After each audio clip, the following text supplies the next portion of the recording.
ඉතින් මං මෙන්න මේ කාරණාව අපේ පිඟුතුට දේශනා කරන්නේ තමන්ගේම සංසාරයට තමන් මිත්‍රයෙක් වෙන්න ඕන නිසා. තමන්ගේ සංසාරයට භයානක අකුසල රැස් කරගන්න එකකින් වළක්වන්න ඕන නිසා. ඉතින් මෙතන පිඟුතුනි මේ කාරණාවේදී විශේෂයෙන් මම අපේ පිඟුතුට කියන්නේ දැන් කෙනෙකුගේ අතින් වරදක් වෙනවා නම් ඒ කෙනාගේ අතින් වෙන වරද කවදාවත් තව එක්කල ගිහිල්ලා කියන්න එපා. දැන් ඕක හිතන්නකෝ තමන්ගේ වශයෙන්.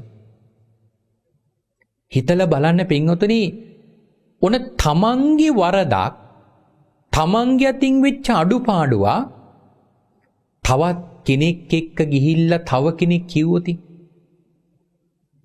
තමන්ගේ අතින් වෙච්ච අඩුපාඩුවක් පින්වතුනි වීඩියෝ ගත කරලා ඔය සමාජ මාධ්‍යන් වලට මුදා හැරියොති පටිගත කරලා එක එක්කිනා අතරේ බෙදා හැරියොති තමන්ට කොච්චර වේදනාවක් තියෙනවද? තමන්ට එක දරා ගන්න කොච්චර අමාරුයිද? එහෙනම් ඒ විදියටම අනිකාටත් කරන්න යන හානිය ගැන හිතන්න. තමනුත් අනිකාට ඒ වගේ හානියක් කරන්න යනකොට හිතන්න මේ දේ මට වුණා නම් මට කොච්චර බලපෑමක් එල්ල වෙනවද? එහෙනම් දැන් මම මේ කරන්න යන වැඩේනොත් අර කෙනාටත් ඒ විදියටම බලපෑමක් එල්ල වෙනවනේ. අන්න එහෙම හිතන්න. ඉතින් අනිත් එක තමයි පින්වතුනි තව කෙනෙකුගේ ජීවිතයට හානියක් කරාම අපහාසයක් නින්දාවක් කරාම සංසාරයේ පින්වතුනි තමන්ට කොච්චර නින්දා පහස විඳින ලැබෙයිද? අර කොණ්ඩදාන මහරහතන් වහන්සේට උනේ ඒකනේ. දවසක් අර හාමුදුරුවෝ දෙනමක් අතරේ ප්‍රශ්නයක් ඇති කෙරෙව්වනේ. කොණ්ඩදාන හාමුදුරුවෝ ඒ ජීවිතේ රුක්ෂ දෙවියෙක්. එක හාමුදුරුවෝ නමක් කැලේට ගියපු වෙලාවේ මේ රුක්ෂ දෙවියා ස්ත්‍රීකගේ රූපයක් මවාගෙන කැලේ ඇතුළේ ඉඳලා එළියට යනවා. කෙහෙවැටිය කඩා දාගෙන ඇඳගෙන හිටපු වස්ත්‍රය බාගෙට ඇඳ. දැන් අර කැලේ ඇතුළට ගියපු හාමුදුරුවෝ මේ ඒ කැලේ ඇතුළට ගියපු හාමුදුරුව සම්බන්ධයෙන් අර අනිත් හාමුදුරුවන්ට ඒක දැකලා වැරදි වැටහීමක් ඇති වුණා. ඒකාන්තයෙන්ම උන්වහන්සේ මේ ස්ත්‍රියත් එක්ක සංවාසය දෙන්නේ නැති. ඉතින් ඒ හාමුදුරුව අන්තිමට කැලේ ඇතුළෙන් ඉඳලා එළියට ආවම නිඳා කළා. ඉතින් මේ දෙනම අතරේ පින්වතුනි මේ වැරදි වැටහීමක් ඇති කරවපු මේ රුක්ෂ දෙවියට මොකද උනේ? අපේ භාග්‍යතුන් වහන්සේගේ ශාසනයේ 80 මහා ශ්‍රාවකයන් වහන්සේ නම කුණ්ඩදාන මහරහතන් වහන්සේ කියන්නේ. පින්වතුනි උන්වහන්සේ පැවිදි වෙච්ච දා පටන්ම අලුයට සැඟවිච්ච ගිනි පුපුරක් වගේ අර ඉතුරු වෙච්ච කර්මයේ ඵල දුන්නා. කාශ්‍යප භාග්‍යතුන් වහන්සේගේ කාලේ තමයි කර්මය කළේ. අපේ භාග්‍යතුන් වහන්සේගේ කාලේ වෙනකම්ම එක දිගට මේ පව ඵල දුන්නා. ඉතින් අපේ භාග්‍යතුන් වහන්සේගේ කාලේ මොකද උනේ? මහාන වෙච්ච දවසේ පිණ්ඩපාතේ වඩිනකොට පින්වතුනි උන්වහන්සේ පිණ්ඩපාතේ වඩිද්දි පේනවා මිනිසුන්ට උන්වහන්සේගේ පස්සෙන් ස්ත්‍රියක් එනවා. ඉතින් ඒ වෙලාවේදී මිනිස්සු දකින්නකොට පේනවා ඒ ස්ත්‍රිය හැංගෙනවා. හැබැයි ඒක කුණ්ඩදාන හාමුදුරුවන්ට පේන්නේ නැහැ. බලන් ඉන්න මිනිසුන්ට විතරයි පේන්නේ. ඒ නිසා ටික දවසක් යනකොට මිනිස්සු කතාවක් ඇදුවා. මොකද කතාව? උන්වහන්සේට දන් හැන්ද බෙදනකොට කියනවා ස්වාමීනි මේ හැන්ද ඔබ වහන්සේට තව හැන්දක් බෙදලා කියන මේ හැන්ද ඔබ වහන්සේගේ අඹුවට. උතර මිනිස්සු මොකද කතාව හදලා තියෙන්නේ? අර ස්ත්‍රිය මේ හාමුදුරුවන්ගේ අඹුව වෙන්නේ නැති කියලා. හාමුදුරුවෝ කල්පනා කරන මට කොහෙන්ද අඹුවා? ඉතින් උන්වහන්සේ එහෙම හිතනවා මේ මිනිසුන්ට මොකක් හරි වැරදීමක් වෙන්නේ නැති. වෙන කාටර කියන්න ඕන එකක් වැරදිලා මට කියනවා ඇති. ඊළඟට දෙවෙනි දවසෙත් පිණ්ඩපාතේ වඩිනකොට දෙවෙනි දවසෙත් ඒ විදියමයි. එක හැන්දක් බෙදද්දි කියනවා ස්වාමීනි මේ හැන්ද ඔබ වහන්සේට ඊළඟ හැන්ද බෙදද්දි කියන මේ හැන්ද ස්වාමීනි ඔබ වහන්සේගේ අඹුවට. හාමුදුරුවෝ කල්පනා කරනවා මට කොහින්ද අඹුවා? මේ මිනිස්සු මොකක් හරි පරද්දාගෙන. මොකද උන්වහන්සේ දන්නවනේ උන්වහන්සේට එහෙම දෙයක් නැහැ කියලා. ඉතින් ඒ විදියට මේ හාමුදුරුවන් පහුව දවසේ පිණ්ඩපාතේ වඩිද්දිත් ඒ විදියටම මිනිසු නිඳා කළා. ඒ විතරක් නේ පන්සලේ කුටියට වඩිනකොට කුටිය දිහා බලන් ඉන්න හාමුදුරුවන්ට පේනවා මේ හාමුදුරුවෝ කුටියට වඩිනකොට ඒ හාමුදුරන්ගේ පස්සෙන් ස්ත්‍රියකුත් එනවා. ඉතින් පන්සලේදිත් නිඳා පහස වින්දා. බලන්නකො පින්වතුනි එක ජීවිතයක් කරපු කර්මය තමන්ට ජීවිත කීයක් පින්වතුනි පසුපසෙන් ඇවිල්ලා විපාක දුන්නද? ඒතර බලන්න තමන්ටම හතුරුකමක් නේද තමන් කරගෙන තියෙන්නේ. ඇයි තමන්ට තමන් හතුරෙක් වෙන්නේ?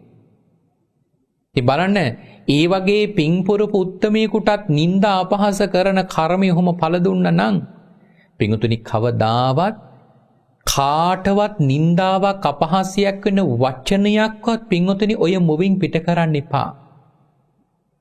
අපි භාග්‍යතුන් වහන්සේටත් පින්වතුනි එහෙම කර්ම හරියට පළ දීලා තියෙනවනේ. දැන් ඔය සුන්දරී පරිබ්‍රාජිකාවගේ නින්දා අපහාස ලැබුණේ. ඔය මාගන්දියාගෙන් පින්වතුනි නින්දා අපහාස ලැබුණේ මොකක් නිසාද? අපේ භාග්‍යතුන් වහන්සේ මහබෝසතාන් වහන්සේ නමක් හැටියට සංසාරේ අනිත් අයට නිନ୍ଦා අපහාස කරපු එකේ විපාකය නිසා. ඊළඟට ඔය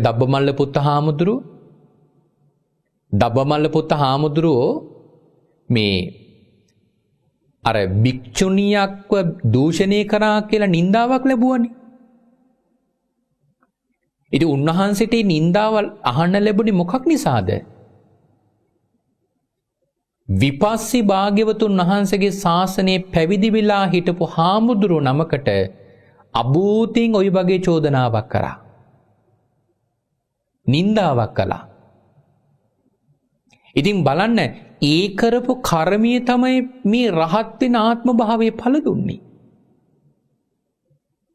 ඉතින් අපේ පින්වතුන් හිතන්න තමන් මේ ජීවිතේ කාට හරි නින්දාවක් අපහාසයක් කරනවා. හැබැයි ඒක පොඩි වෙලාවකට. හැබැයි ඒ මනුස්සයට කරන නින්දාව ඒ මනුස්සයාගේ ජීවිත කාලේ මේ මනුස්සයාගේ පස්සෙන් ඉන්න පුළුවන්. හැබැයි තමන් කලේ පොඩි දෙයක්. ඊට පස්සේ ඒක අල්ලගෙන අනිත් පිරිස ඕක ඉස්සරහට ඇදගෙන යාවි. ඉතින් හිතලා බලන්න තමන්ගේ ඉඳලා ඒකට දායක වෙන හැමෝම ওই පව කරගන්නවනේ. ඉතින් තමන් පටන්ගත්තු පාපය තවත් බොහෝ දෙනෙක් එකතු වෙලා කරනකොට ඒකේ අකුසල විපාකත් තමන්ටම ලැබෙන්නේ. ඇත්තටම පින්වතුනි ඒක කරන්නේ මොකටද?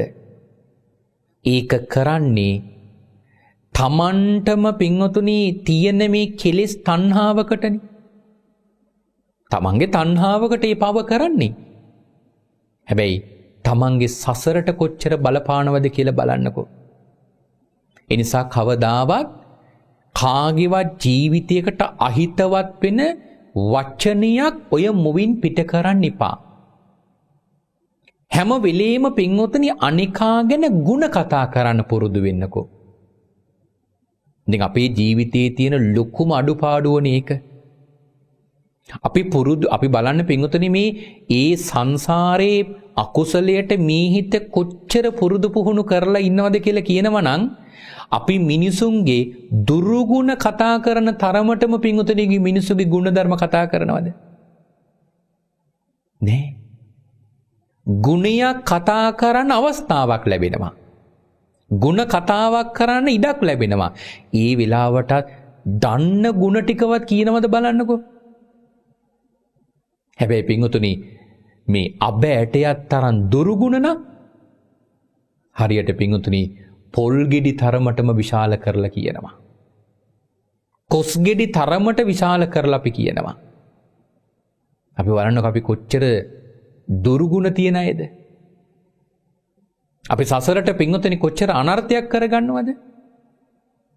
ඒ නිසා ඔය කටින් ජීවිතේ පුරුදු වෙන්න තවත් කෙනෙක් ගැන ಗುಣ කතා කරන්න.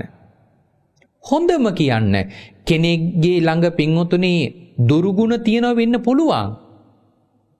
හැබැයි ඒ දුරුගුණ ඒ මනුස්සයටයි අයිති අපිට නෙමෙයි. හැබැයි ඒ මනුස්සයගේ ළඟ තියෙන දුරුගුණ ටික අපි කතා කරන්න ගත්තොත් ඒක අපිටත් හොඳ නෑ. ඒ නිසා කතා කරන්න පුරුදු වෙන්න අනිකා ගැන ගුණ ධර්ම. ගුණයම කතා කරන්න පුරුදු වෙන්න. පුංචි හොඳක් තියෙනවා නම් ඒ පුංචි හොඳම කියන්න පුරුදු වෙන්න. ඒක Tamanට පින්වතුනි වටිනවා. රාගක්ඛයෝ නිබ්බානං